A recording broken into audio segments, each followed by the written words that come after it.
L'âme de la Pologne, le centre historique de Cracovie. Au début du XIe siècle et pendant 600 ans, Cracovie fut la capitale de la Pologne. Au cours de ces siècles, le centre de la ville a survécu aux conquêtes et aux guerres. La place centrale de 4 hectares est l'une des plus grandes d'Europe. La magnifique basilique Sainte-Marie domine le lieu. Chaque jour, un rappel du passé de la ville se déroule dans la tour de la basilique. En 1241, les Tatars avaient envahi la majeure partie de l'Europe. Quand ils arrivent à Cracovie, un joueur de trompette posté dans la tour commence à jouer un air de musique afin d'avertir les citoyens que l'ennemi approche. Malheureusement, le joueur n'a pas pu terminer son devoir. Un Tatar le frappa d'une flèche à travers la gorge, le tuant sur le champ.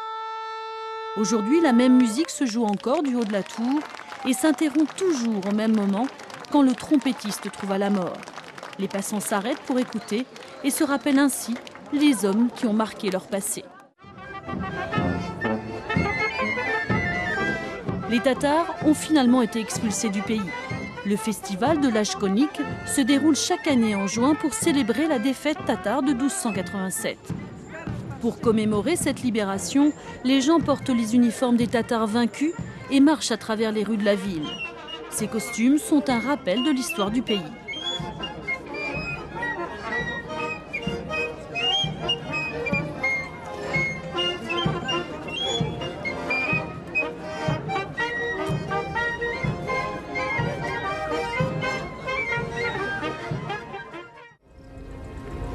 « 41 rois ont été couronnés dans le château de Wawel à Cracovie.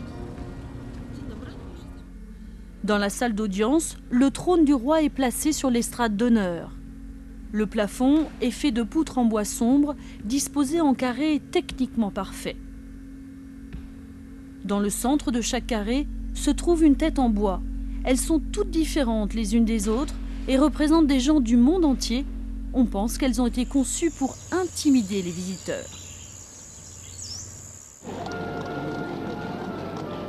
Pendant la Seconde Guerre mondiale, la Pologne a été terriblement bombardée à la fois par les Alliés et les nazis, mais Cracovie a survécu.